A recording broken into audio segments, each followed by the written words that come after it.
What's going on, guys? Welcome to the channel. Today I'm going to be talking about the mods on the Triumph and if I think they're worth it. I did a similar video to this last week on the Honda, so I thought I might as well do it on the Triumph as well. So to start off with, I've actually done quite a few things on this. This one's the Street Triple 660S, so the restricted LAMS approved bike, and I've pretty much only got Triumph factory options on it. So I'm going to start off with the bar end mirrors. So the bar end mirrors are actually off the Street Triple RS. So they're factory Triumph. They look incredible. They fit straight on, no trouble at all. Quite expensive. They're about $300 with all the fixings and everything like that. But I think they look incredible. They work fantastic. They don't vibrate. They do everything mirrors should do. So definitely worth it in my opinion. And they work much better than the normal ones that come up here and you can't really adjust them. They're just a pain in the ass. So they're worth it. Next we have the black Triumph levers.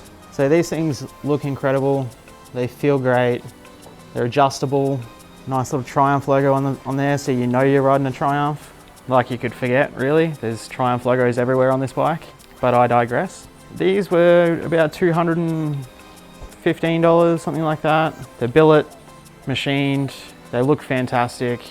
Definitely worth it in my opinion. Look better than the silver ones they come with, so it was a good buy. Next we have the fork sliders. Now these were cheap, like $80 or something like that. They're just to protect the forks in case of a fall. Probably worth it. I haven't crashed yet, so I can't really say whether they do anything or not. But you know, they don't look terrible. They look like they're made for the bike, which they are. Another good buy. Another thing we have is the LED indicators. Now these things look amazing. They're much better than the floppy incandescent ones that it came with. They were fairly expensive, like $165 a pair.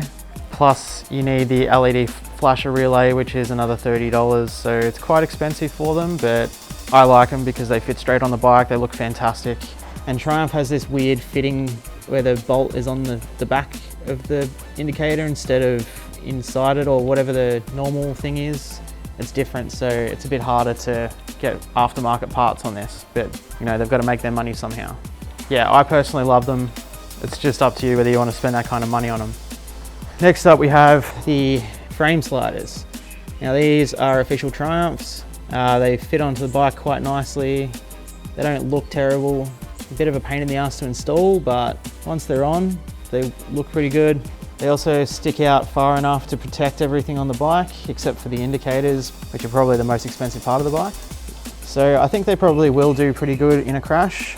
Cheap enough, $300, something like that. So worth it. Or you could just get aftermarket ones from Evotech or RNG or whatever. But I personally like the Triumph ones better, so that's why I got those.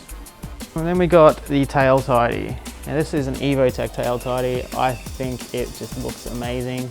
Definitely one of the better looking ones you can get for this bike. It is quite heavy though, so if you're looking at saving weight, this actually weighs more than the original tails, so just be aware of that. But it looks much better, it just finishes the bike off nicely. It's just completely worth it, in my opinion. All right, what's next? I know I've got a couple more things. All right, so I've got rear spools. These are just RHK aftermarket ones, but they double as sliders. That's why they stick out so far and they've got a cap on them and stuff. That's why I got those instead of the Triumph factory ones. Then again, I might just put the Triumph factory ones on there anyway, just because. While I'm down here, I have this chain and toe guard thing. It's that little silver fin there. That was just like $40 or something like that from Triumph, so it is a factory Triumph part. I just put it on there just because I had some spare cash and I wanted to get something, so that's why I have that. Oh yeah. I have the rear pillion seat delete with the seat cowl, which looks much better than the rear seat. Gives it that sporty look. Also got rid of the rear footrests, so it's a much cleaner look. It just looks amazing. So that wasn't too expensive either, I don't think. Can't remember how much that was because that was one of the first things I got, but it's a good one. And then obviously quad lock, the stem mount one. Tip, if you want to actually get the stem mounts on these, you have to loosen off the bars and pull the bars back a little bit to fit this in, and then the bars just sit in there nicely. And I've just got it sitting there. No matter what orientation my phone is in, it doesn't actually hit the tank. It just sits there nicely and doesn't get in the way of anything. We've also got a USB cable just sitting there so I can plug my phone in. I just leave that sitting up in there, just out of the way. That's just plugged into the factory USB slot that's in there. I've just routed it through under the tank, like under the seat, under the tank, and just up through the forks here. Nothing too special. And I think lastly, I just have a billet oil cap and a billet alloy dipstick down here as well. And Triumph branded valve caps, just because.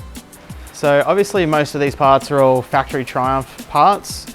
So if you want to get any of these for yourself, all you have to do is look up any of my Triumph videos where I'm actually doing these things. I've got all the part numbers in the description. Save those part numbers, go to your local Triumph dealer and ask them for those, and I'll be able to get them for you pretty easily. I think that's it for today.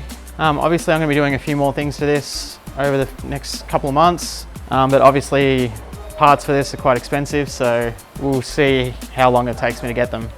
Make sure to put in the comments what you think about all these things, if you think they're worth it or they're just overly priced, which some of them are, but they're Triumph parts. They look much better than some of the aftermarket stuff out there. And you know, it's cheaper than Rizoma. I'm just gonna say that. All the stuff I have is much cheaper than Rizoma. Yeah, let me know what you think. Make sure to give the video a like, subscribe to the channel, and I'll see you in the next one.